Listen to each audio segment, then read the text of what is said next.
യേശുക്രിസ്തുവിന്റെ നിസ്തുല്യവും ധന്യവുമായ നാമത്തിൽ സ്നേഹവന്ദനത്തെ അറിയിക്കുന്നു.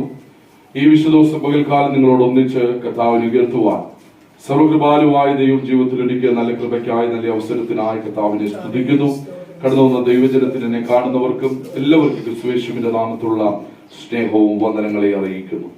പ്രവൃത്തികളുടെ പുസ്തകം 6-ാം അധ്യായം അതിന്റെ 3-ാമത്തെ വാക്യം പ്രാരംഭമായി വായിക്കാം. പ്രവൃത്തികളുടെ പുസ്തകം 6-ാം അധ്യായം അതിന്റെ 3-ാമത്തെ വാക്യം. ആകയാൽ സഹോദരന്മാരെ, ആത്മാവും ജ്ഞാനവും നിറഞ്ഞ് നല്ല സാക്ഷ്യമുള്ള 7 പുരുഷന്മാരെ നിങ്ങളിൽ തന്നെ തിരഞ്ഞു കൊള്ളുവിൻ. മതി. ആകയാൽ സഹോദരന്മാരെ, ആത്മാവും ജ്ഞാനവും നിറഞ്ഞ് നല്ല സാക്ഷ്യമുള്ള 7 പുരുഷന്മാരെ നിങ്ങളിൽ തന്നെ തിരഞ്ഞുകൊള്ളുവിൻ. സ്തെഫാനോസിനെ കുറിച്ചാണ് ഇന്ന് പകലിൽ നാം ചിന്തയ്ക്ക് ആധാരമായി എടുത്തിരിക്കുന്നത്. പ്രവൃത്തികളുടെ പുസ്തകം 6-ഉം 7-ഉം അധ്യായങ്ങൾ നാം വായിക്കുമ്പോൾ സ്തെഫാനോസിനെ കുറിച്ച് അവിടെ കാണുവാനായി സാധിക്കുന്നുണ്ട്. ആരാണ് സ്തെഫാനോസ്? എന്താണ് സ്തെഫാനോസ്? സ്തെഫാനോസിന്റെ ജീവിതത്തിൽ സംഭവിച്ചത് എന്തായിരുന്നു? ക്രിസ്തുവിന്റെ നല്ലൊരു പടയാളിയായിരുന്നു സ്തെഫാനോസ് എന്ന് പറയുന്നത്. പ്രവൃത്തികളുടെ പുസ്തകം 6-ാം അധ്യായത്തിൽ മത്തായി മുതൽ യോഹന്നാൻ വരെ, മത്തായി, മർക്കോസ്, ലൂക്കോസ്, യോഹന്നാൻ 4 സുവിശേഷങ്ങളിൽ യേശുക്രിസ്തു തന്റെ ശിഷ്യന്മാരും മാത്രമായി കടന്നുകൂടിയപ്പോൾ, അത്ഭുതങ്ങളും അടയാളങ്ങളുമായി മാത്രം കടന്നുകൂടിയപ്പോൾ, പ്രവൃത്തികളുടെ പുസ്തകത്തിലേക്ക് കടന്നു വരുമ്പോൾ മറ്റു ചിലരെ കാണുവാനായി സാധിക്കുന്നു. ബർന്നബാസിനെയും സ്തെഫാനോസിനെയും ശൗലിനെയും ഒക്കെ നമുക്ക് കാണുവാനായി സാധിക്കുന്നു. 4 സുവിശേഷങ്ങളിൽ യേശുവും തന്റെ ശിഷ്യന്മാർ മാത്രമായി ഒതുക്കപ്പെട്ടപ്പോൾ, പ്രവൃത്തികളുടെ പുസ്തകം ചരിത്രത്തിലേക്ക് വരുമ്പോൾ സ്തോത്രം, ഒട്ടനവധി കർത്താവിനാൽ പ്രയോജനപ്പെട്ട അഭിഷക്തന്മാരെ കാണുവാനായി സാധിക്കുന്നുണ്ട്. അപ്പോൾ ഇവിടെ നാം വായിച്ച പ്രവൃത്തികളുടെ പുസ്തകം 6-ാം അധ്യായം അതിന്റെ 3-ാമത്തെ വാക്യത്തിൽ നാം വായിച്ച വാക്യം, ആകയാൽ സഹോദരന്മാരെ, ആത്മാവ് ജ്ഞാനവും നിറഞ്ഞ നല്ല സാക്ഷ്യമുള്ള 7 പുരുഷന്മാരെ നിങ്ങളിൽ തന്നെ തിരഞ്ഞു കൊള്ളുവിൻ. ഒന്ന്, സ്തെഫാനോസിന്റെ പ്രത്യേകത പരിശുദ്ധാത്മാവും ജ്ഞാനവും നിറഞ്ഞവനായിരുന്നു. നമ്മൾ എന്തിനാണ് ഇന്ന് സ്തെഫാനോസിനെ കുറിച്ച് ചിന്തിക്കുന്നത് എന്ന് ചോദിച്ചാൽ ഒറ്റ കാര്യം, സ്തെഫാനോസിൽ നിന്നും നമ്മുടെ ജീവിതത്തിലേക്ക് പകർത്തേണ്ടതായ ചില കാര്യങ്ങളുണ്ട്. ആ കാര്യങ്ങളെ ജീവിതത്തിലേക്ക് പകർത്തിയെടുത്തുകൊണ്ട് ദൈവത്തിന് സ്തോത്രം അനുരൂപരായി നന്മയും പ്രസാദവും പൂർണ്ണ ഹിതവും എന്തെന്ന് തിരിച്ചറിഞ്ഞുകൊണ്ട് ദൈവസന്നിധിയിൽ പോരാടുവാൻ സർവകൃപാലുവായ ദൈവം നമ്മെ സഹായിക്കുമാറാകട്ടെ. അപ്പം നാം വായിച്ച വേദഭാഗത്തിനകത്ത് സ്തെഫാനോസിനെ കുറിച്ച് പറയുന്നത് പരിശുദ്ധാത്മാവും ജ്ഞാനവും നിറഞ്ഞവനായിരുന്നു. ഈ പകൽ ദൈവാത്മാവിൽ ഞാൻ നിങ്ങൾക്ക് ദൂത് കൈമാറാം. നിങ്ങൾ പരിശുദ്ധാത്മാവും ജ്ഞാനവും നിറഞ്ഞവരായി മാറുവാൻ കർത്താവ് ആഗ്രഹിക്കുകയാണ്. അസാധാരണമായ ദൈവത്തിന്റെ ജ്ഞാനം കൊണ്ട് നിങ്ങൾ നിറയപ്പെടുവാൻ പരിശുദ്ധാത്മാവാകട്ടെ. ഈ തലമുറയിൽ പരിശുദ്ധാത്മാവിന്റെ ശക്തി വെളിപ്പെട്ടെങ്കിൽ മാത്രമേ നമുക്ക് മുൻപോട്ട് ജീവിക്കുവാനായി സാധിക്കുകയുള്ളൂ. യേശുക്രിസ്തുവിന്റെ ജീവിതകാലത്ത് ഹല്ലേലൂയ താൻ മരുഭൂമിയിലേക്ക് പോകുമ്പോൾ അവിടെ പറയുന്ന ഒരു വേദഭാഗം സ്തോത്രം, പരിശുദ്ധാത്മാവ് നിറഞ്ഞവനായി അവൻ സ്തോത്രം മരുഭൂമിയിലേക്ക് പോകുക. ആത്മാവ് അവനെ മരുഭൂമിയിലേക്ക് അയക്കുകയാണ്. അപ്പൊ പരിശുദ്ധാത്മാവിന്റെ നിറവ് എപ്പോഴാണ് ഉണ്ടായത്? സ്തോത്രം, പരിശുദ്ധാത്മാവിന്റെ നിറവുണ്ടായത് സ്വർഗം തുറക്കപ്പെട്ടപ്പോൾ, പരിശുദ്ധാത്മാവ് പ്രാമുന്നതുപോലെ അവന്റെ മേൽ ഇറങ്ങി വന്നപ്പോൾ സാധാരണമായ ഒരു നിറവ് അവന്റെ മേൽ വെളിപ്പെടുവാൻ ഇടയായിത്തീർന്നു. ആ പരിശുദ്ധാത്മാവിന്റെ ശക്തി കൊണ്ടാണ് 3.5 വർഷക്കാലത്തെ തന്റെ അതിമനോഹരമായ ശുശ്രൂഷകളും പ്രഭാഷണങ്ങളും സ്തോത്രം ഉപമകളും എല്ലാം ചെയ്തെടുക്കുവാൻ സ്വർഗത്തിലെ ദൈവം സാധിപ്പിച്ചത്. അങ്ങനെയെങ്കിൽ നിശ്ചയമായിട്ടും ഇന്ന് പകൽക്കാലം പരിശുദ്ധാത്മാവിൽ കൈമാറാം. പരിശുദ്ധാത്മാവും ജ്ഞാനവും ഉണ്ടെങ്കിൽ മാത്രമേ ആത്മീക ശുശ്രൂഷകൾ ചെയ്തെടുക്കുവാൻ ഹല്ലേലൂയ നമുക്ക് സാധിക്കത്തുള്ളൂ. മത്തായി മുതൽ സ്തോത്രം പ്രവൃത്തികളുടെ പുസ്തകം ലേഖനങ്ങളൊക്കെ വായിച്ചു നോക്കുമ്പോൾ അവർ ബുദ്ധി കൊണ്ട് പോരാടിയവരല്ല, അവർ കരുത്തുകൊണ്ട് പോരാടിയവരല്ല, അവർ സമ്പത്ത് കൊണ്ട് പോരാടിയവരല്ല, മറിച്ച് അവർ പരിശുദ്ധാത്മാവ് കൊണ്ട് പോരാടിയവരാ. പരിശുദ്ധാത്മാവ് കൊണ്ട് പോരാടിയെങ്കിൽ മാത്രമേ തീയുടെ ബലത്തെ കെടുത്തുവാൻ കഴിയത്തുള്ളൂ. പരിശുദ്ധാത്മാവ് കൊണ്ട് പോരാടിയെങ്കിൽ മാത്രമേ ശത്രുവിന്റെ തീയമ്പുകളെ കെടുത്തുവാൻ കഴിയത്തുള്ളൂ. ഇന്ന് പകൽ ദൈവത്തിന്റെ പരിശുദ്ധാത്മാവ് ആമേൻ ചിലരോട് ആമേൻ ഹല്ലേലൂയ ഇടപെടുകയാണ്. പരിശുദ്ധാത്മാവ് നിറഞ്ഞവരായി നിങ്ങൾ മാറുവാൻ ദൈവാത്മാവ് ആഗ്രഹിക്കുക. ഒരുപക്ഷെ നിങ്ങൾക്ക് നിറവുണ്ടായിരിക്കാം, പക്ഷെ വചനം പറയുന്നു മുട്ടോളമല്ല അരയോളമല്ല നീന്തിയാലെ കടപ്പാൻ കഴിയാത്ത ആത്മാവിന്റെ നിറവിലേക്ക് നിങ്ങൾ നിറഞ്ഞു വരണമെന്ന് ദൈവത്തിന്റെ പരിശുദ്ധാത്മാവ് ആഗ്രഹിക്കുക. അപ്പം പരിശുദ്ധാത്മാവും ജ്ഞാനവും നിറഞ്ഞവരായി നിങ്ങൾ മാറുവാൻ ആമേൻ ദൈവത്തിന്റെ പരിശുദ്ധാത്മാവ് ആഗ്രഹിക്കുക. എന്തിലുള്ള ജ്ഞാനമാണ് വേണ്ടത്?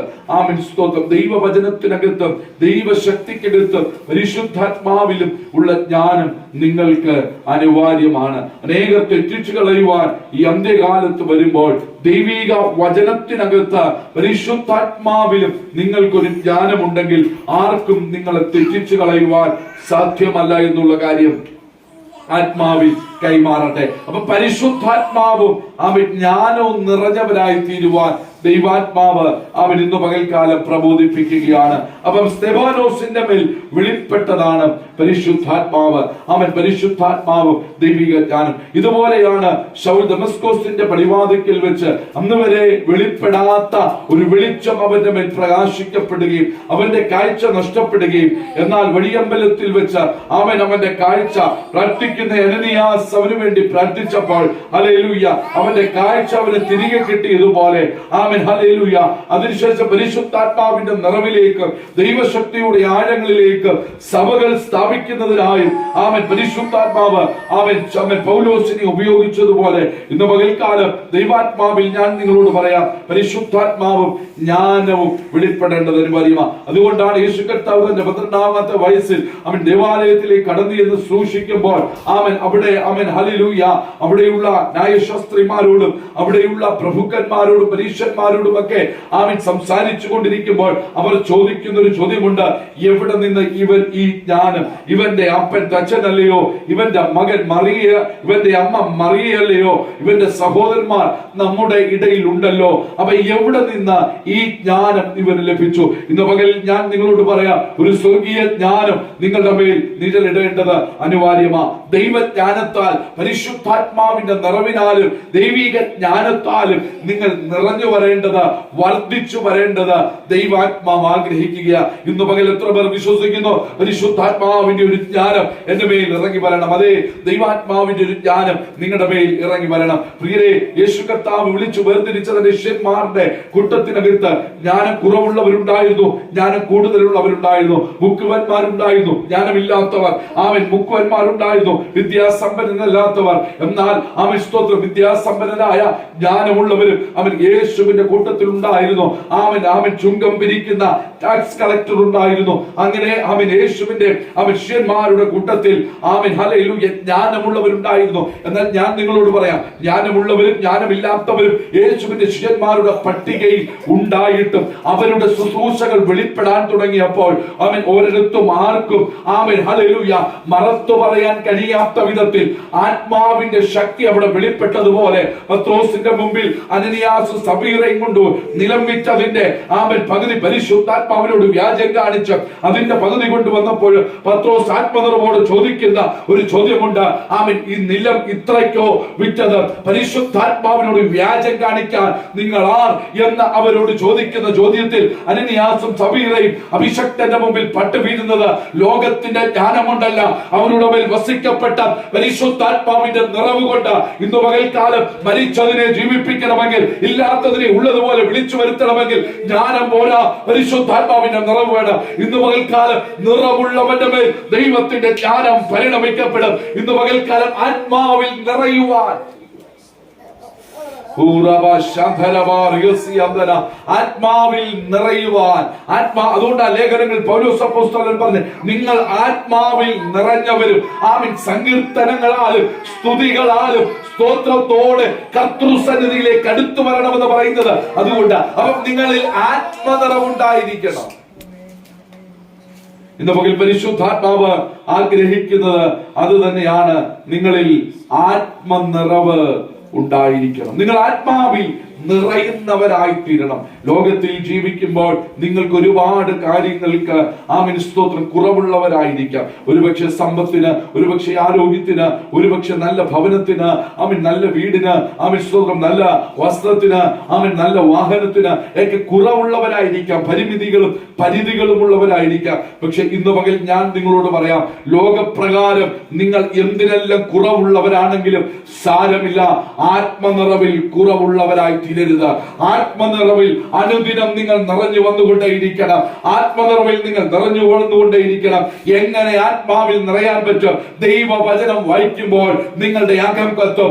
ആത്മാവിന്റെ നിറവ് നിങ്ങളുടെ മേൽ ആമേൻ ഉണ്ടാകും. ഒന്നിച്ചിരുന്ന് ആരാധിക്കുമ്പോൾ, അന്യഭാഷകൾ ദൈവത്തെ സ്തുതിക്കുമ്പോൾ, കരങ്ങൾ അടിക്കുമ്പോൾ അസാധാരണമായ ആത്മാവിന്റെ നിറവ് നിങ്ങളുടെ മേൽ പരിണമിക്കുവാൻ ആമേൻ ഹല്ലേലൂയ ആമേൻ ഇടയുണ്ട്. അതുകൊണ്ട് ഇന്ന് പകൽ ദൈവാത്മാവ് ഓർമ്മിപ്പിക്കുക, നിങ്ങൾ പരിശുദ്ധാത്മാവും ദൈവിക ജ്ഞാനവും ഉള്ളവരായി തീരുവാൻ ദൈവാത്മാവ് ആഗ്രഹിക്കുന്നു. ആകയാൽ സഹോദരന്മാരെ, ആത്മാവും ജ്ഞാനവും നിറഞ്ഞ്, അപ്പം ആത്മാവിലും ജ്ഞാനത്തിലും നിറവുള്ളവരായി തീരണം. ഏത് ജ്ഞാനമാണ്? യേശുവിന്റെ മേൽ വ്യാപരിച്ച ജ്ഞാനം. യേശുവിന്റെ മേൽ വ്യാപരിച്ച ജ്ഞാനം ഏതാണ്? ലോകത്തിന്റെ ജ്ഞാനമല്ല, അറിവിന്റെ ജ്ഞാനമല്ല, അവൻ പാഠപുസ്തകങ്ങളുടെ ജ്ഞാനമല്ല, ആമേൻ സ്തോത്രം ലോകം കൊടുത്ത അറിവല്ല, മറിച്ച് പരിശുദ്ധാത്മാവിന്റെ നിറവ് അവന്റെ മേൽ വെളിപ്പെട്ടപ്പോൾ അവന്റെ മേൽ വെളിപ്പെട്ട ഒരു ദൈവിക ജ്ഞാനമുണ്ട്, ഒരു ആമേൻ ഡിവൈൻ വിസ്ഡം ഉണ്ട്. ആമേൻ ആ ദൈവിക ജ്ഞാനമാണ് 12ാമത്തെ വയസ്സിൽ പരീക്ഷന്മാരോടും ന്യായശാസ്ത്രിമാരോടും തർക്കിക്കാൻ തക്ക നിലവാരത്തിൽ ആമേൻ ആമേൻ യേശുവിനെ ആമേൻ ഹല്ലേലൂയ ബലപ്പെടുത്തിയത്.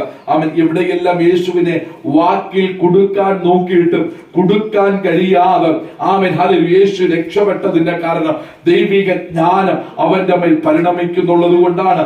ആമേൻ വ്യഭിചാരത്തിൽ പിടിക്കപ്പെട്ട സ്ത്രീയെ യേശുവിന്റെ അടുക്കൽ കൊണ്ടുവന്നിട്ട് ആമേൻ സ്തോത്രം ആമേൻ മോശയുടെ ന്യായപ്രമാണം സംബന്ധിച്ച ഇവളെ കല്ലെറിഞ്ഞു കൊല്ലണമെന്ന് എല്ലാവരും വാദിച്ചപ്പോൾ യേശു ചോദിച്ചൊരു ചോദ്യം, നിങ്ങളിൽ പാപമില്ലാത്തവൻ ഇവളെ കല്ലെറിയട്ടെ. കണ്ടോ എങ്ങനെ ആമേൻ സ്തോത്രം ഇവളെ കല്ലെറിഞ്ഞു കൊല്ലണമെന്ന് മോശയുടെ ന്യായപ്രമാണ പുസ്തകം എടുത്തു വെച്ച് വാക്കിൽ കൊടുക്കാൻ നോക്കിയ ജനത്തെ ആമേൻ വിഡ്ഢികളാക്കിക്കൊണ്ട് അബദ്ധരാക്കിക്കൊണ്ട് യേശുവിന്റെ മറുചോദ്യം, ആമേൻ നിങ്ങളിൽ പാപമില്ലാത്തവൻ ഇവളെ കല്ലെറിയട്ടെ. ആമേൻ യേശു അടുത്ത പദം പറയുക, ആരും നിനക്ക് ശിക്ഷ വിധിച്ചില്ലയോ? ഇല്ല, ഞാനും നിനക്ക് വിധിക്കുന്നില്ല. അതിന്റെ അർത്ഥം പാപമില്ലാത്തവൻ ഞാൻ മാത്രമേ ഉള്ളൂ. എനിക്ക് വേണമെങ്കിൽ നിന്റെ മേൽ ശിക്ഷ വിധിക്കാം, പക്ഷേ നിന്റെ മേൽ ഞാനും ശിക്ഷ വിധിക്കുന്നില്ല. ഇനി മേലാൽ പാപം ചെയ്യരുത് എന്ന് പറഞ്ഞ അവളുടെ മേൽ താക്കീത് കൊടുത്ത് വിടുക. ഇതെങ്ങനെയാണ് സംഭവിക്കുന്നത്? വാക്കിൽ കൊടുക്കാൻ വന്നവർക്ക് പോലും അത്ഭുതമാകുന്ന വിധത്തിലേക്ക് അവരുടെ അവരെ മാറ്റിമറിച്ചത് ആമേൻ അത് ജ്ഞാനമാണ്, ദൈവത്തിന്റെ ജ്ഞാനമാണ്. 2ാമത്തെ പദത്തിലേക്ക് പോകാം. ഒന്നുകൂടെ വായിച്ച് 6:3. ആകയാൽ സഹോദരന്മാരെ, ആത്മാവും ജ്ഞാനവും നിറഞ്ഞ്, അടുത്ത പദം നല്ല സാക്ഷ്യമുള്ള, മതി, നല്ല സാക്ഷ്യമുള്ള 7 പുരുഷന്മാരെ. 7 പുരുഷന്മാരെന്ന് പറയുമ്പോ അതിനകത്ത് സ്തെഫാനോസ് ഉണ്ടോ? വായിച്ച് താഴോട്ട് വായിച്ചേ. നിങ്ങളിൽ തന്നെ തിരഞ്ഞുകൊള്ളുവീൻ, അവരെ ഈ വേലയ്ക്കാക്കാം. ഞങ്ങളോ പ്രാർത്ഥനയിലും വചന ശുശ്രൂഷയിലും. ഈ വാക്ക് കൂട്ടത്തിനൊക്കെയും ബോധ്യമായി വിശ്വാസവും പരിശുദ്ധാത്മാവും നിറഞ്ഞ പുരുഷനായ സ്തെഫാനോസ്. കണ്ടോ, മതി. അപ്പം ആദ്യത്തെ പേര് സ്തെഫാനോസിന്റെ പേര് തന്നെ. അപ്പൊ പരിശുദ്ധാത്മാവും ജ്ഞാനവും നിറഞ്ഞവരുടെ കൂട്ടത്തിൽ സ്തെഫാനോസ് ഉണ്ട്. ആമേൻ സ്തോത്രം. 7 പുരുഷന്മാരിൽ ഒന്നാമൻ സ്തെഫാനോസ് ആണ്. സ്തോത്രം. അവിടെ നിൽക്കട്ടെ. 6:3 നാം വായിച്ചു. 2ാമത്തെ പദം, 1ാമത്തെ പദമാണ് നാം ചിന്തിച്ചത്. സഹോദരന്മാരെ, ആത്മാവും ജ്ഞാനവും നിറഞ്ഞവരായി. 2ാമത്തെ പദം എന്ന് പറയുന്നത് നല്ല സാക്ഷ്യമുള്ളവരാകണം. അവൻ നല്ല സാക്ഷ്യമുള്ളവൻ. സ്തെഫാനോസിനെ കുറിച്ച് ബൈബിൾ പറയുന്നു, നല്ല സാക്ഷ്യമുള്ളവനായി തീരണം. എന്താണ് സാക്ഷ്യം? അവൻ സഭായോഗങ്ങളിൽ വന്ന് ദൈവം നല്ലവനും വല്ലവനുമാണെന്ന് പറയുന്നതല്ല സാക്ഷ്യം, മറിച്ച് ഹല്ലേലൂയ വ്യക്തിപരമായി നല്ല സാക്ഷ്യം ഉള്ളവരാകണം. ആമേൻ. സ്തെഫാനോസിന്റെ ജീവിതത്തിലെ ആദ്യത്തെ കാര്യം, ആമേൻ സ്തോത്രം, ഹല്ലേലൂയ, പരിശുദ്ധാത്മാവും ജ്ഞാനവും നിറഞ്ഞവരായിരുന്നെങ്കിൽ 2ാമത്തെ കാര്യം നല്ല സാക്ഷ്യം ഉള്ളവനായിരുന്നു. നല്ല സാക്ഷ്യം ഉള്ളവനായി 7 പുരുഷന്മാര് ഉള്ളപ്പോൾ 7 പുരുഷന്മാരെ തെരഞ്ഞെടുത്തപ്പോൾ അതിലെ ഒരുവൻ സ്തെഫാനോസിന്റെ ജീവിതം ഹല്ലേലൂയ നല്ല സാക്ഷ്യത്തിന് ഉടമയായി തീർന്നു. മനുഷ്യർക്കും ദൈവത്തിനും കൊള്ളാവുന്നവനായി നല്ല സാക്ഷ്യത്തിന് ഉടമയായി തീർന്നു. യേശു ക്രിസ്തുവിനെ കുറിച്ച് നോക്കിക്കേ, അവൻ 6 മതകോടതികൾ മാറി മാറി വിസ്തരിച്ചിട്ട് അവരിൽ ഒരു കുറ്റവും കാണുന്നില്ല എന്ന് പറഞ്ഞതിന്റെ സാരം മറ്റൊന്നുമല്ല, അവൻ നല്ല സാക്ഷ്യത്തിന് ഉടമയായതുകൊണ്ട് ആർക്കും അവരിൽ ഒരു കുറ്റവും അവൻ ഹല്ലേലൂയ അവൻ മാറ്റിയെടുക്കുവാൻ ആർക്കും അവരിൽ ഒരു കുറ്റവും കണ്ടുപിടിക്കാൻ കഴിയാത്തത് അവൻ നല്ല സാക്ഷ്യമുള്ളവനായതുകൊണ്ട് ജനം മുഴുവനും ആർത്തു, ബറാബാസിനെ വിട്ടുതരിക, യേശുവിനെ ക്രൂശിക്കുക, യേശുവിനെ ക്രൂശിക്കുക, ബറാബാസിനെ വിട്ടുതരിക എന്ന് ജനം മുഴുവനും ആർത്തപ്പോൾ ആമേൻ ഹല്ലേലൂയ ബറാബാസിനെ വിട്ടുകൊടുത്ത് യേശുവിനെ ക്രൂശിക്കേണ്ട ഗതികേട് വന്നപ്പോഴും ആമേൻ ഹല്ലേലൂയ നല്ല സാക്ഷ്യമുള്ളവനായിത്തീർന്നു. ഗെത്സമനയിൽ വെച്ച് യേശുവിനെ പിടിക്കുമ്പോൾ മുതൽ അഴിമത്തേക്കാനായി ജോസഫിന്റെ കല്ലറയിൽ അവനെ അടക്കം ചെയ്യുന്നത് വരെ ആമേൻ ഹല്ലേലൂയ ചില കാര്യങ്ങൾ മാത്രമേ അവൻ മിണ്ടിയിരുന്നുള്ളൂ. അവൻ വിരൽ എണ്ണാനുള്ള ആമേൻ ശബ്ദങ്ങൾ, അവൻ ഉത്തരങ്ങൾ മാത്രമേ യേശു നൽകിയിരുന്നുള്ളൂ. കാരണം അവൻ നല്ല സാക്ഷ്യത്തിന് ഉടമയായിരുന്നു. നല്ല സാക്ഷ്യത്തിന് ഉടമയായതുകൊണ്ടാണ് അവൻ ഗെത്സമനയ്ക്ക് മുമ്പായിട്ട് ആലയത്തിനകത്തേക്ക് യേശുവിനെ രാജാവായി ആലയത്തിനകത്തേക്ക് കൊണ്ടുപോകുന്നത്. പ്രിയരെ, ഈ സംഭവം ഓർത്തിരുന്നതുകൊണ്ടാണ് പീലാത്തോസ് ആമേൻ സ്തോത്രം ഒരു മേലെഴുത്ത് എഴുതിയത്, യഹൂദന്മാരുടെ രാജാവേ ജയ ജയ. എങ്ങനെ ഇവൻ രാജാവാണെന്ന് മനസ്സിലായി. അവൻ ആലയത്തിനകത്തേക്കുള്ള പ്രവേശനം ഒരു രാജകീയമായിരുന്നു, രാജതുല്യമായ പ്രവേശനം അവന് ലഭിച്ചിരുന്നു. അതുകൊണ്ട് അവൻ നല്ല സാക്ഷ്യമുള്ളവനായിരുന്നു. പരീക്ഷന്മാർ എന്തിനാണ് ശ്രമിച്ചത്? അവൻ സദൂക്യർ എന്തിനാണ് ശ്രമിച്ചത്? ന്യായശാസ്ത്രിമാർ എന്തിനാണ് ശ്രമിച്ചത്? ഒറ്റ കാര്യത്തിനാണ് ശ്രമിച്ചത്, ജനങ്ങളുടെ ഇടയിലുള്ള നല്ല സാക്ഷ്യത്തെ തല്ലിക്കെടുത്തുവാൻ, യേശുവിനെ ജനങ്ങൾക്കും തമ്മിൽ തെറ്റിച്ചു കളവാൻ അവർ നോക്കിയപ്പോൾ അതിന്റെ നടുവിൽ നല്ല സാക്ഷ്യമുള്ളവനെന്ന് മതകോടതികൾ മാറി മാറി പറയുമ്പോൾ ഇന്ന് പകൽക്കാലം ദൈവാത്മാവിൽ ദൂത് കൈമാറാൻ നമുക്ക് മാതൃക പറ്റാൻ പറ്റുന്ന ഒരേ ഒരാളെ മാത്രമേ ഉള്ളൂ. അത് നസ്രയനായ യേശു ക്രിസ്തുവാണ്. അവന്റെ ജീവിതം നല്ല സാക്ഷ്യമുള്ളവരെങ്കിൽ ഇന്ന് പകൽക്കാലം പരിശുദ്ധാത്മാവ് പറയുന്നു, നിങ്ങൾ നല്ല സാക്ഷ്യമുള്ളവരായി തീരണം. ബൈബിൾ ചിലരെ കുറിച്ച് നല്ല സാക്ഷ്യത്തിനുടമയെന്ന് പറഞ്ഞിട്ടുണ്ട്. പഴയ നിയമത്തിലും പുതിയ നിയമത്തിലും ഭക്തന്മാരെ കുറിച്ച് ബൈബിൾ പറയുന്നു അവർ നല്ല സാക്ഷ്യമുള്ളവരായിരുന്നു എന്ന് ബൈബിൾ പറഞ്ഞിട്ടുണ്ട്. നോഹയെ കുറിച്ച് നോക്കിയാൽ, ആമേൻ ഹാനോക്കിനെ കുറിച്ച് നോക്കിയാൽ, യോബിനെ കുറിച്ച് നോക്കിയാൽ, ഇവരെയൊക്കെ കുറിച്ച് ബൈബിൾ പരാമർശിക്കുന്നത് ഇവർ നല്ല സാക്ഷ്യത്തിനുടമയെന്ന, ഇവർ ദൈവഭക്തന്മാരെന്ന, ഇവർ നീതിയിൽ നടന്നവരെന്ന. അപ്പോൾ നല്ല സാക്ഷ്യമുള്ളവരായി തീരുവാൻ പരിശുദ്ധാത്മാവ് ആഗ്രഹിക്കുകയും. അപ്പം 6-3 വാക്യത്തിൽ, ആകയാൽ സഹോദരന്മാരെ ആത്മാവും ജ്ഞാനവും നിറഞ്ഞ് നല്ല സാക്ഷ്യമുള്ള 7 പുരുഷന്മാരെ നിങ്ങളിൽ തന്നെ തിരഞ്ഞുകൊള്ളുവിൻ. ഇന്ന് പകൽക്കാലം ദൈവാത്മാവ് പറയുക, നല്ല സാക്ഷ്യം ഉള്ളവരായി തീരുക. ചത്ത ഈച്ച തൈലക്കാരന്റെ മൊത്തം തൈലത്തെയും നാറ്റിക്കുന്നത് പോലെ ആമേൻ സ്തോത്രം ഹല്ലേലൂയ ആമേൻ ഹല്ലേലൂയ നാറിയ അവസ്ഥയിലേക്ക് പോകാതെ ആത്മാവിൽ ക്രിസ്തുവിൽ സൗരഭ്യവാസന പരത്തുന്ന വിധത്തിൽ ദൈവത്തിന് ആമേൻ ഹല്ലേലൂയ വിശിഷ്ടമായ സൗരഭ്യവാസനയായി നിങ്ങൾ പുറത്തു വരുവാൻ പരിശുദ്ധാത്മാവ് ആഗ്രഹിക്കുന്നു.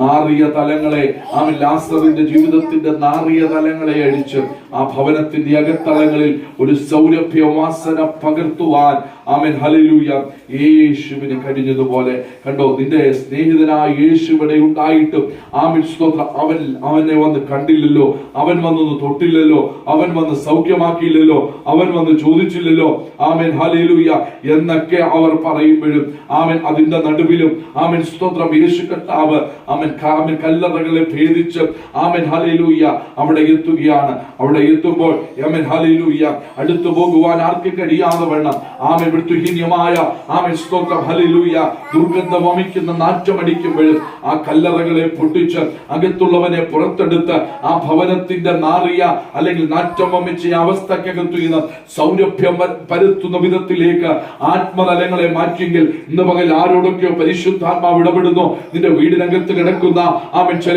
ഹല്ലേലൂയ ലാസറിന്റെ ജീവിതത്തിൽ നാറ്റം വമിച്ച അവസ്ഥ പോലെ നാറ്റം വമിച്ച ചില വിഷയങ്ങൾക്കകത്ത് ഇന്ന് പകൽക്കാലം പരിശുദ്ധാത്മാവിന്റെ സൗരഭ്യവാസനം വെളിപ്പെടാൻ പോകുന്നത് ദൈവാത്മാവ് ഇന്ന് പകൽക്കാലം വെളിപ്പെടുക. അപ്പൊ നല്ല സാക്ഷ്യമുള്ളവരായി തീരുവാൻ ദൈവാത്മാവ് ആഗ്രഹിക്കുക. 6-ാം അധ്യായത്തിന്റെ 5-ാമത്തെ വാക്യം ഒന്ന് വായിച്ചേ. ഈ വാക്ക് കൂട്ടത്തിനൊക്കെയും ബോധ്യമായി. വിശ്വാസവും പരിജ്ഞാനവും പരിശുദ്ധാത്മാവ് നിറഞ്ഞ പുരുഷനായ സ്തേഫാനോസ്. ഈ വാക്ക് കൂട്ടത്തിനൊക്കെയും ബോധ്യമായി.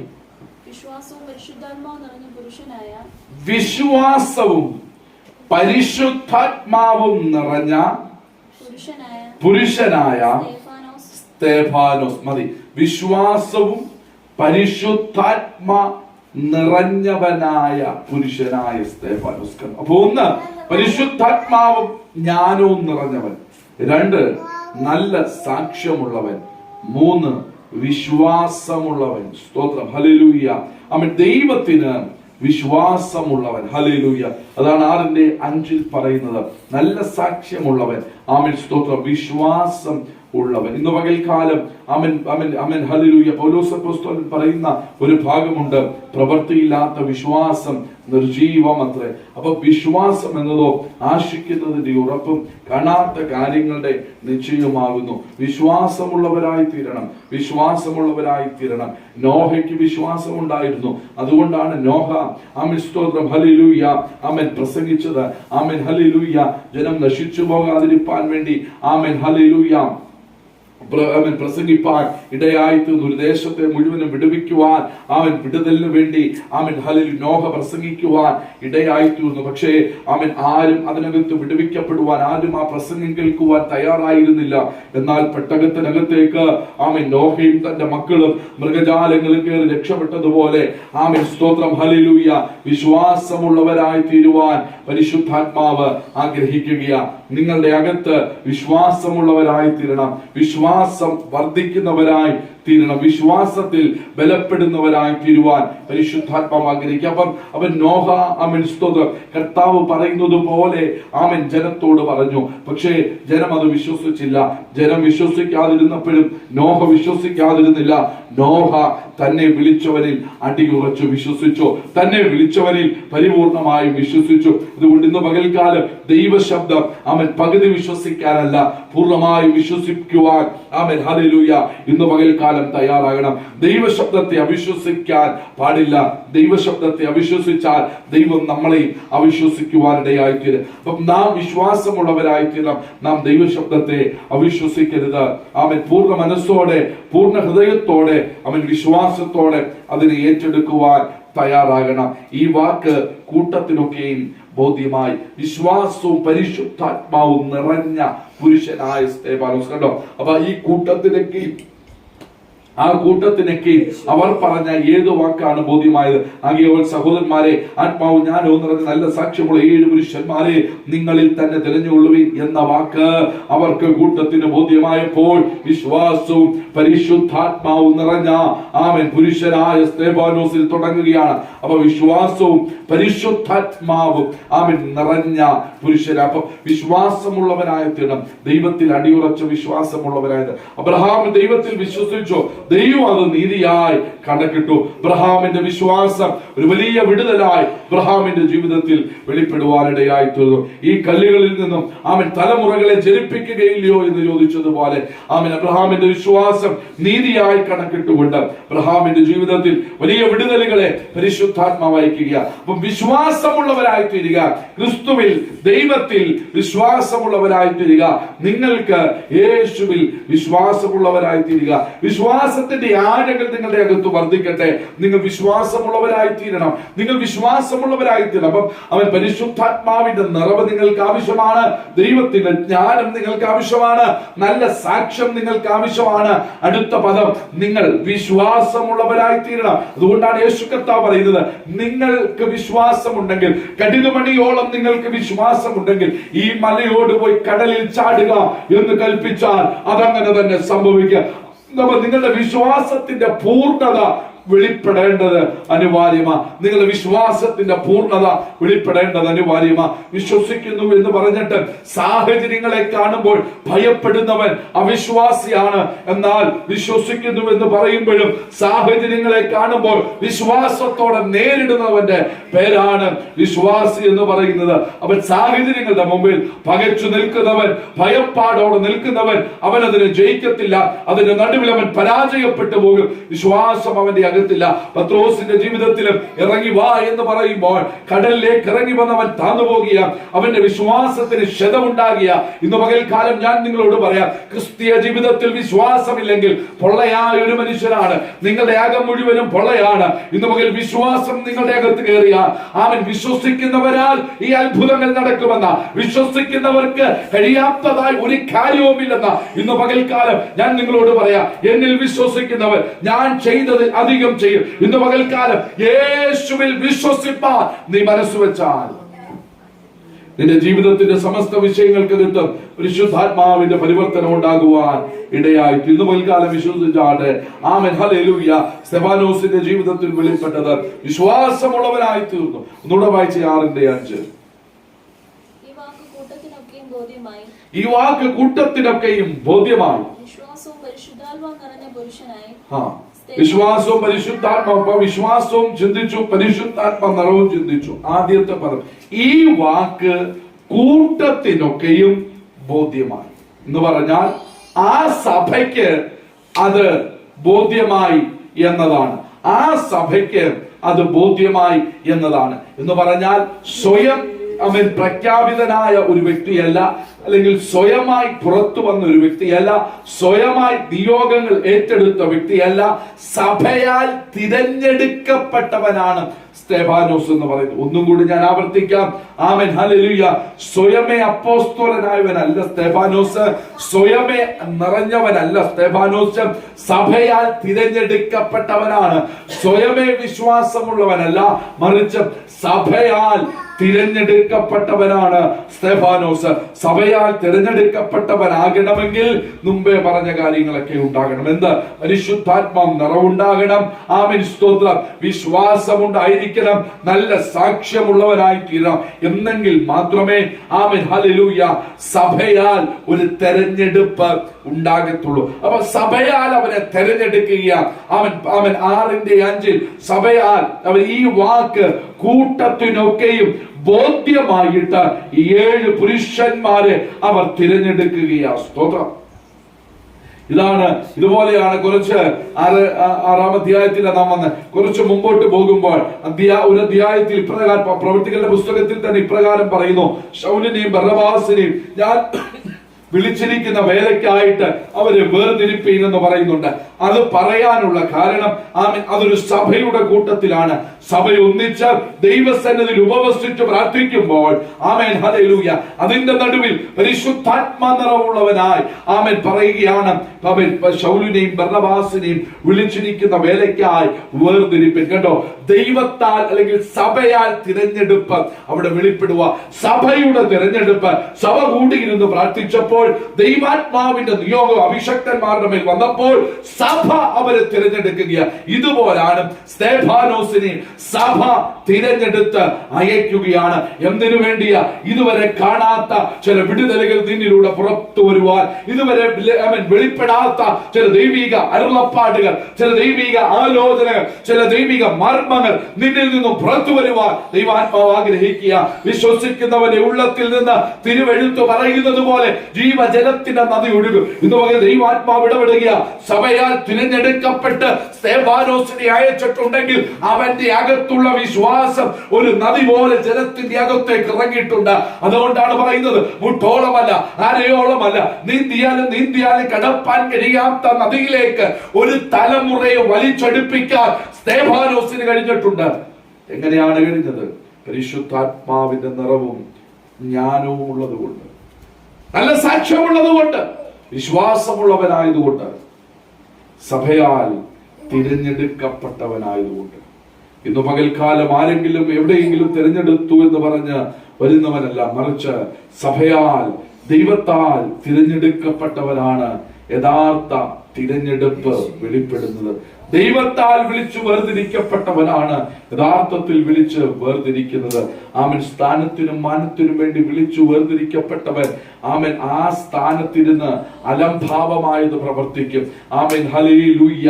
ആമൻ. എന്നാൽ ദൈവത്താൽ വിളിച്ചു വേർതിരിക്കപ്പെട്ടവനാണെങ്കിൽ നിശ്ചയമായിട്ടും ആ സ്ഥാനത്ത് നിന്ന് ആർക്കും ചെയ്യാൻ കഴിയാത്ത അസാധാരണമായ കാര്യങ്ങളെ ചെയ്യും. അതുകൊണ്ട് സഭയാൽ തിരഞ്ഞെടുക്കപ്പെട്ടവനാണ്. ആമേൻ. ഹല്ലേലൂയ. സ്തെഫാനോസ് എന്ന് പറഞ്ഞ 6-8 വാക്യം. അനന്തരം സ്തെഫാനോസ് കൃപയും ശക്തിയും നിറഞ്ഞവനാണ്. അനന്തരം സ്തെഫാനോസ് കൃപയും ശക്തിയും നിറഞ്ഞവനായി. നിറവ് വെളിപ്പെട്ടാൽ ഒരു ഒഴുക്കുണ്ട്. ഒന്നും കൂടെ ആവർത്തിക്കാം. ആമേൻ. നിറവ് വെളിപ്പെട്ടാൽ ഒരൊഴുക്ക് ഉണ്ട്. ഗ്ലാസ് നിറഞ്ഞെങ്കിൽ മാത്രമേ വെള്ളം ഒഴുകപ്പെടത്തുള്ളൂ. ആത്മാവിൽ നിറഞ്ഞെങ്കിൽ മാത്രമേ ജനത്തിന്റെ മേൽ ആ നിറവ് വെളിപ്പെടത്തുള്ളൂ. അവൻ അകത്ത് കൃപയും നിറവും വെളിപ്പെട്ടാൽ അത് ഞാൻ മുമ്പേ പറഞ്ഞതുപോലെ നിന്നിൽ ഒതുങ്ങത്തില്ല. വിശ്വസിക്കുന്നവരുടെ മേൽ വ്യാപരിക്കുന്ന ദൈവശക്തി പോലെ അത് നിന്റെ അകത്ത് ചലിപ്പാൻ ഇടയായി. വായിച്ച വേദഭാഗം.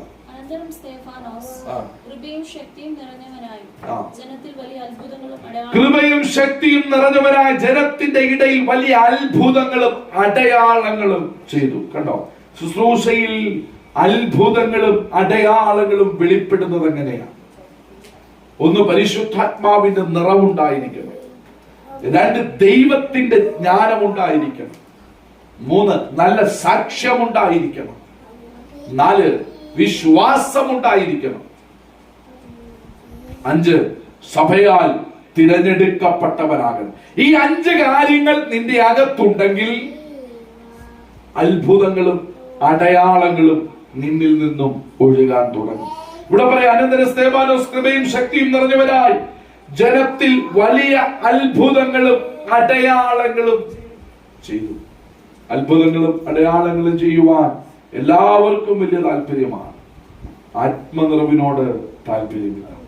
നല്ല സാക്ഷ്യത്തോടും വിശ്വാസത്തോടും സഭയാൽ തെരഞ്ഞെടുക്കുന്നതിനോടും ഒന്നും ആർക്കും വലിയ താല്പര്യങ്ങളൊന്നുമില്ല. അത്ഭുതങ്ങൾ അടയാളങ്ങളും ചെയ്യുന്നതിനോടാണ് ജനത്തിന് താല്പര്യം. അത്ഭുതങ്ങളും അടയാളങ്ങളും ഉള്ളിടത്തേക്കാണ് ജനം ഒഴുകിയെത്തുന്നത്. ഇവിടെ അത് തന്നെയാണ് വായിച്ചു കേട്ടത്. കൃപ വെളിപ്പെട്ടപ്പോൾ, ശക്തിയാൽ താൻ നിറയപ്പെട്ടപ്പോൾ ജനത്തിന്റെ ഇടയിൽ വലിയ അത്ഭുതങ്ങളും അടയാളങ്ങളും ചെയ്യുവാൻ കഴിഞ്ഞു. ദൈവത്താലുള്ള അത്ഭുതങ്ങൾ നിത്യമാണ്, അതിന് അന്തമില്ല. എന്നാൽ സ്വയമായി വെളിപ്പെടുത്തുന്ന അത്ഭുതങ്ങൾക്കും അടയാളങ്ങൾക്കും കണക്ക് ബോധിപ്പിക്കേണ്ട സമയമുണ്ടെന്ന് മറന്നു പോകരുത്. അപ്പം വചനം പറയുകയാണ്, സ്തെഫാനോസ് കൃപയും ശക്തിയും നിറഞ്ഞവനായി. ഇതുപോലെയാണ് യേശു ക്രിസ്തു. അവൻ ആത്മ നിറഞ്ഞവനായി, ആത്മാവിൽ നിറവുള്ളവനായി മരുഭൂമിയിലേക്ക് കടന്നു പോകുക. മരുഭൂമിയിലേക്ക് കടന്നു പോകുന്നവൻ അവൻ 40 പകലും 40 രാവും പിശാചിനാൽ പരീക്ഷിക്കപ്പെട്ട് ആ പരീക്ഷയെ ജയിക്കുക. ആത്മനിറവുള്ളവനായി, കൃപയുള്ളവനായി ആമേൻ സ്തോത്രം ജനത്തിന്റെ ഇടയിലേക്ക് 3.5 വർഷത്തെ ശുശ്രൂഷയിലേക്ക് കടന്നു പോകുക. ഇന്ന് പകൽക്കാല കൃപ നിങ്ങളുടെ മേൽ വ്യാപരിക്കട്ടെ, ശക്തി നിങ്ങളുടെ മേൽ വ്യാപരിക്കട്ടെ. വ്യാപരിച്ചാൽ പോരാ, കൃപയും ശക്തിയും നിങ്ങളിൽ നിറഞ്ഞു വരേണ്ടത് അനിവാര്യമാണ്. അവൻ കൃപയും ശക്തിയും നിങ്ങൾ നിറഞ്ഞു വന്നാൽ അത്ഭുതങ്ങളും അടയാളങ്ങളും നിങ്ങളിൽ നിന്നും വെളിപ്പെടും. ഒന്നുകൂടി ആവർത്തിക്കാം, നിന്റെ അകത്തളം കൃപയും ശക്തിയും കൊണ്ട് നിറഞ്ഞാൽ നിന്നിൽ നിന്നും പുറത്തു വരുന്നത് അത്ഭുതങ്ങളും അടയാളങ്ങളുമായിരിക്കും. ഒന്നുകൂടെ ഞാൻ ആവർത്തിക്കട്ടെ, കൃപയും ശക്തിയും നിന്റെ അകത്തു നിറഞ്ഞാൽ നിന്നിൽ നിന്നും പുറത്തു വരുന്നത് അത്ഭുതങ്ങളും അടയാളങ്ങളുമാണ്.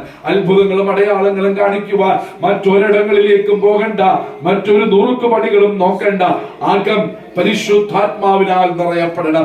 അകം ദൈവത്തിന്റെ കൃപയാൽ നിറയപ്പെടണം. കൃപയാലും നിറവിനാലും നിറയപ്പെട്ടാൽ പുറത്ത് അത് അത്ഭുതമായി പരിണമിക്കും, പുറത്ത് അത് വിടുതലായി പരിണമിക്കും. ഇന്ന് പകൽക്കാലം എത്ര പേർ വിശ്വസിക്കുന്നു? നിന്റെ പ്രാർത്ഥനാമുറിയിൽ അത്ഭുതം ചെയ്യാനുള്ള വരമല്ല ചോദിക്കേണ്ടത്, അവൻ വിടുതൽ ചെയ്യുവാനുള്ള വരമല്ല ചോദിക്കേണ്ടത്, മറിച്ച് കൃപയും ശക്തിയും നിന്റെ അകത്ത് നിറയുവാൻ പ്രാർത്ഥിക്കുക. കൃപയും ശക്തിയും നിന്റെ അകത്തു നിറഞ്ഞാൽ പുറമേ ദൈവശക്തി വെളിപ്പെടുവാനിടയായിത്തീരും. അത്ഭുതങ്ങളും അടയാളങ്ങളും വെളിപ്പെട്ടു വരുവാൻ ഇടയായിത്തീരും. അപ്പോസ്തലപ്രവൃത്തി 7-ാം അധ്യായം മുതൽ 2 മുതൽ 53 വരെയുള്ള വേദഭാഗങ്ങൾ വായിക്കുമ്പോൾ അവിടെ മനസ്സിലാകുന്ന ഒരു കാര്യം, ഭയരഹിതനായി താൻ പ്രസംഗിച്ചിരുന്നു. ഭയപ്പാടുകളില്ലാതെ, ഭയമൊട്ടുമില്ലാതെ, ഭയരഹിതനായി താൻ പ്രസംഗിച്ചിരുന്നു. ഇതുപോലെയാണ് പൗലോസും പ്രസംഗിച്ചത്. നമ്മുടെ വാഴ്ത്തപ്പെട്ട കർത്താവും പ്രസംഗിച്ചത്. യേശുക്രിസ്തു പ്രസംഗിച്ചിരുന്നു.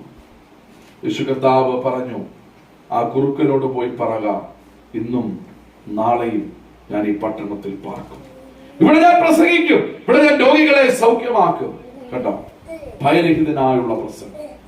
പൗലോസിനെ നോക്കിക്കേ, അടി കൊണ്ടിട്ടും വീണ്ടും ഭയരഹിതനായി പ്രസംഗിക്കുക.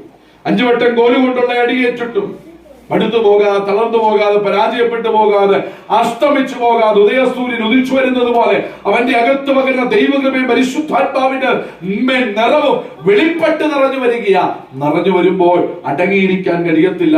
കാഹളം പോലെ ശബ്ദം ഉയർത്തുവാനേ കഴിയത്തുള്ളൂ. ഓരോ തവണയും താൻ അടിയേൽക്കുമ്പോഴും, മുറിവേൽക്കുമ്പോഴും, ചതയ്ക്കപ്പെടുമ്പോഴും, ഉടിക്കപ്പെടുമ്പോഴും അവൻ പരാജയപ്പെടുകയല്ല. അവൻ ദൈവകൃപയുടെ ആഴങ്ങളിലേക്ക് അവൻ എത്തപ്പെടുക, ദൈവശക്തിയുടെ ആഴങ്ങളിൽ അവർ എത്തപ്പെടുക. അപ്പൊ ഭയരഹിതനായി പൗലോസും പ്രസംഗിച്ചിരുന്നു.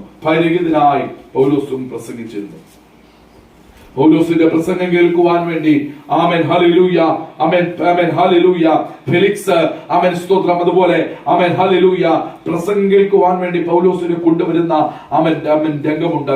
പ്രവൃത്തികളുടെ പുസ്തകം അവസാന അധ്യായങ്ങൾ അത് കാണുന്നുണ്ട്. അവൻ തന്റെ പ്രസംഗം കേൾക്കുവാൻ വേണ്ടി കൊണ്ടുവരുമ്പോൾ അവർ ചോദിക്കുന്നൊരു ചോദ്യം, നിന്റെ പ്രസംഗത്താൽ ഞങ്ങളെ ക്രിസ്ത്യാനിയാക്കുവാനാണോ നോക്കുന്നത്? പൗലോസ് പറയുന്നു, ചെങ്ങല ഒടിച്ച് നിങ്ങൾ എന്നെ പോലെ ആകണമെന്ന് ഞാൻ ആഗ്രഹിക്കുന്നു. അപ്പോൾ ഹല്ലേലൂയ, ഭയരഹിതനായി രക്ഷയെക്കുറിച്ചും ന്യായവിധിയെക്കുറിച്ചും ആമേൻ ആമേൻ ആമേൻ നിത്യമായ ആമേൻ നരകത്തെക്കുറിച്ചും ആമേൻ സ്തോത്രം പൗലോസ് അവിടെ പ്രസംഗിക്കുമ്പോൾ ഫെലിക്സിന്റെ അകം ഭയപരിവേക്ഷനായി. ആമേൻ ഫെലിക്സ് പറയാ, ഇന്നത്തെ പ്രസംഗം മതി, പോയിക്കൊള്ളുക. കണ്ടോ, ആമേൻ ഹല്ലേലൂയ, ഭയത്തോടെ പ്രസംഗിക്കേണ്ടടുത്ത് ഭയരഹിതനായി പ്രസംഗിച്ച കേൾക്കുന്ന വ്യക്തികളുടെ അകത്തേക്ക് ദൈവത്തെക്കുറിച്ചും ദൈവരാജ്യത്തെക്കുറിച്ചുമുള്ള ഒരു ഭയം ഇട്ടു കൊടുക്കുന്നവരാണ് യഥാർത്ഥ അപ്പോസ്തലൻ എന്ന് പറഞ്ഞാൽ. ഇന്ന് പകൽക്കാലം എത്ര പേർക്ക് കരങ്ങൾ ഉയർത്തി ദൈവത്തെ സ്തുതിക്കാൻ കഴിയും? ഹല്ലേലൂയ, കർത്താവ് സഹായിക്കട്ടെ. അപ്പൊ ഭയരഹിതനായി, ഭയപ്പാടില്ലാത്തവനായി പ്രസംഗിച്ചവനാണ് ആമേൻ സ്തോത്രം അപ്പോസ്തലൻ.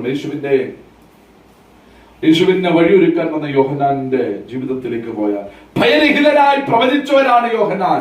ഒരു ഭയപ്പാടുകളില്ലായിരുന്നു. യേശുവിനെ വഴിയൊരുക്കാൻ വന്ന യോഹന്നാൻ ആമേൻ സ്തോത്രം ഹല്ലേലൂയ, ആമേൻ കൊട്ടാരത്തിൽ ചെന്ന് രാജാവിനോട് പറയുകയാണ്, പ്രവചനം പറയുകയാണ്. ആ പ്രവചനം പറഞ്ഞു കഴിഞ്ഞാൽ ഉടനെ ആമേൻ സ്തോത്രം അവനെ തകർത്തുകളെയും കുന്നുകളയുമെന്നറിയാം. എങ്കിലും തകർച്ചകളോ വാളുകളോ ആമേൻ സ്തോത്രം അമ്പുകളോ കടാരഹസ്തങ്ങളോ നോക്കാതെ ഭയരഹിതനായി പ്രവചിക്കുകയാണ്. പഴയ നിയമത്തിൽ ഒരു ദാനിയേലിനെ നോക്കിക്കേ, പ്രാർത്ഥിച്ചാൽ സിംഹത്തിന്റെ ഗുഹയ്ക്കകത്ത് അടയ്ക്കപ്പെടുമെന്ന് പറയുമ്പോഴും അവൻ താൻ പതിവ് ചെയ്തു വരുന്നത് പോലെ യെരൂശലേമിന്റെ കിളിവാതിലുകൾ തുറന്നിട്ട് സൈന്യങ്ങളുടെ യഹോവയോട് 3 നേരവും താൻ പ്രാർത്ഥിച്ചു. ഭയപ്പെടുത്താൻ നോക്കുന്ന ശക്തികളുടെ നടുവിൽ ഭയമില്ലാത്തവനായി, മറ്റുള്ളവരെ ഭയപ്പെടുത്തുന്നവരായി ആമേൻ പ്രാർത്ഥനയുടെ ശക്തി വെളിപ്പെടുത്തുന്ന ആമേൻ ദാനിയേലിനെ നോക്കിക്കേ.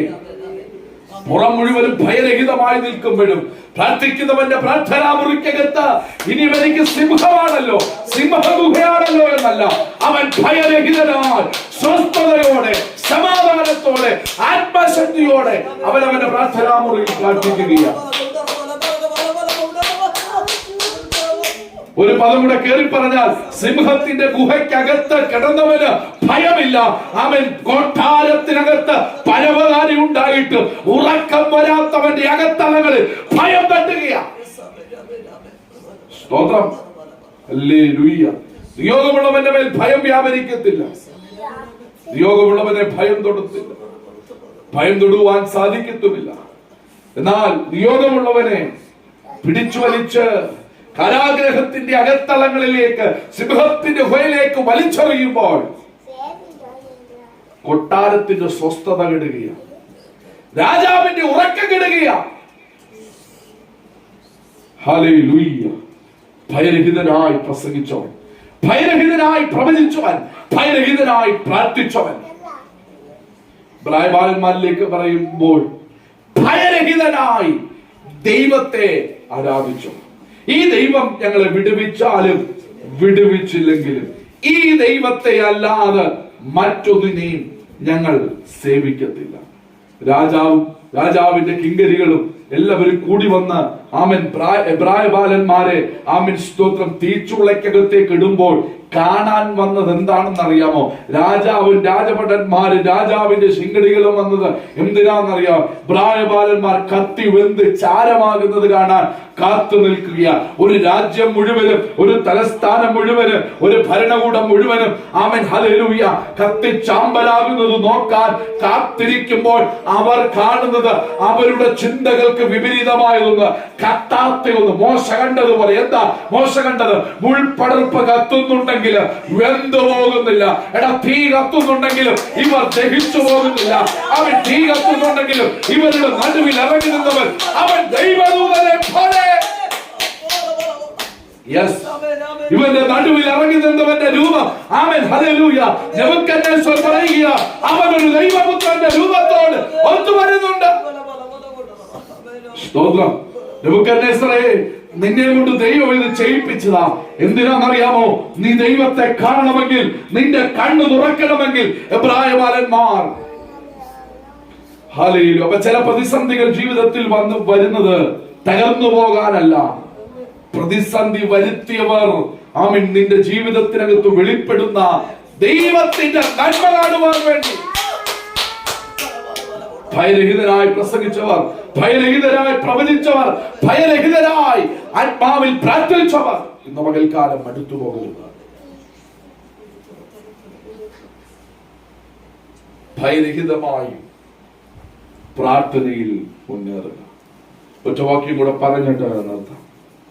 7-ാം അധ്യായം 54 മുതൽ 60 വരെയുള്ള വേദഭാഗങ്ങൾ വായിക്കുമ്പോൾ സ്തെഫാനോസിന്റെ രക്തസാക്ഷിത്വമാണ് അവിടെ കാണുന്നത്. ക്രിസ്തുമാർഗത്തിലെ പ്രഥമ രക്തസാക്ഷി, പുതിയ നിയമത്തിന്റെ ആദ്യത്തെ രക്തസാക്ഷി. സ്തെഫാനോസിന്റെ മരണത്തിന് ശേഷമാണ് ശൗല് പുറത്തു വരുന്നത്.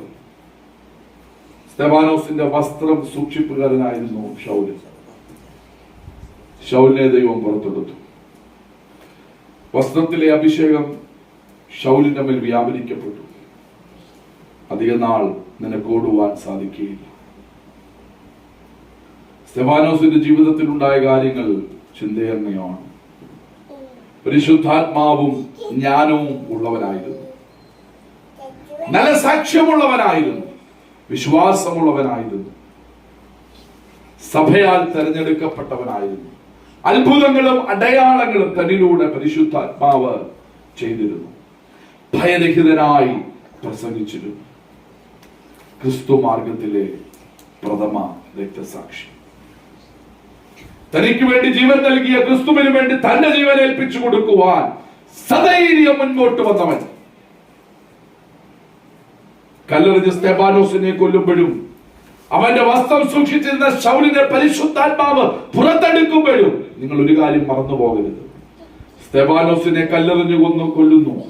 എന്നാൽ അവന്റെ വസ്ത്രം സൂക്ഷിപ്പുകാരനായ ശൗൽ പിൽക്കാലത്ത് പൗലോസായി മാറുമ്പോൾ ഒരു കൽക്കുറ്റിയോട് ചേർത്ത് പിടിച്ച് കഴുത്ത് കൽക്കുറ്റിയുടെ മുകളിൽ വെച്ച് അരാച്ചാർ അവന്റെ കഴുത്തിലേക്ക് പടവാൾ കയറ്റി ഇറക്കി. 3 ആ കഴുത്ത് തെറിച്ചുകൊണ്ടുവെന്ന് ചരിത്രം പറയും. ഇന്ന് പൗലോസ് വൈകുന്നേരം മരിക്കുന്നുവെങ്കിൽ നാളെ പകൽ പൗലോസിനെ കാണുവാൻ തിമത്തിയോസ് എത്തുകയാണ്. കാരാഗ്രഹത്തിൽ കിടന്നുകൊണ്ട് താൻ ഒരു ലേഖനം എഴുതി. ആ ലേഖനത്തിനകത്ത് തിമത്തിയോസിനോട് പറയുന്നു, എന്റെ പ്രിയ മകനെ, നീ വരുമ്പോൾ ചർമ്മലിഖിതങ്ങളും കൊണ്ടുവരണം, പുതപ്പും ചർമ്മലിഖിതങ്ങളും കൊണ്ടുവരണം. തിമത്തിയോസിനെ പൗലോസ് വിശേഷിപ്പിക്കുന്ന 1-2 പദങ്ങളുണ്ട്. 1 കൂട്ടുവേലക്കാരൻ, 2 സഹശുശ്രൂഷകൻ, 3 എന്റെ മകൻ. പൗലോസ് തിമത്തിയോസിന് സാധാരണമായ വിധത്തിൽ പുറത്തെടുക്കും. ചരിത്രം പറയുന്നത് പൗലോസിനെ കാണുവാൻ കഴിയാതെ തിമോഥെയോസ് പുതപ്പും ചർമ്മലിഖിതം കൂടെ കൊണ്ടുവന്ന് അവിടെ എത്തിക്കുമ്പോൾ അവർ പറയുന്ന ഒരു കാര്യം, നിന്റെ ജവാൻ ഇന്നലെ ഈ സമയത്ത് വൈകുന്നേര സമയത്ത് അവൻ ഇവിടെ വിട്ട് പറഞ്ഞു. ചരിത്രം പറയുന്ന അലറി കരഞ്ഞുകൊണ്ട് അവൻ മടങ്ങിപ്പോയി. പ്രിയരെ, മറന്നു പോകരുത്, ആത്മനിറവുള്ളവൻ എങ്ങും പരാജയപ്പെടത്തില്ല. യേശുവിന്റെ മരണത്തോടുകൂടി എല്ലാം അവസാനിച്ചുവെന്ന് ചിന്തിച്ച റോമൻ സാമ്രാജ്യത്തിന് തെറ്റുപറ്റി. സ്തെഫാനോസിന്റെ മരണത്തോടുകൂടി എല്ലാം അവസാനിച്ചുവെന്ന് ചിന്തിച്ച ജനത്തിന് തെറ്റുപറ്റി. അവന്റെ മരണത്തിങ്കൽ ഒരുവൻ പുറത്തു വന്നു. അവന്റെ പേരത്രേ ശൗൽ, പൗലോസ്. പൗലോസിന്റെ മരണത്തോടുകൂടി എല്ലാം അവസാനിച്ചുവെന്ന് ചിന്തിച്ചവർക്ക് തെറ്റുപറ്റി. നൂറ്റാണ്ടുകൾ കഴിഞ്ഞിട്ടും ഇന്നും ആ സുവിശേഷത്തിന്റെ ദീപശിഖ ഉയർത്തിപ്പിടിപ്പാൻ ഒരുപറ്റം ജനത്തെ തന്റെ വയലിൽ നിന്ന് ദൈവം എഴുന്നേൽപ്പിച്ചിട്ടുണ്ട്. ഇന്ന് പകൽക്കാലം മറന്നു പോകരുത്. യജമാനൻ കാര്യം തീർക്കുന്ന നാളിൽ നിന്റെ കൈ ബലത്തോടെ ഇരിക്കുമോ? കൊയ്ത്ത് വളരെയുണ്ട്, വേലക്കാരോ ചുരുക്കം. കൊയ്ത്തിനായി വേലക്കാരെ അയപ്പാൻ ദൈവസന്നിധിയിൽ പ്രാർത്ഥിക്കേണ്ടത് അനിവാര്യമാണ്. എല്ലാ കണ്ണുകളും ദൈവസന്നിധിയിൽ അടഞ്ഞാട്ട്.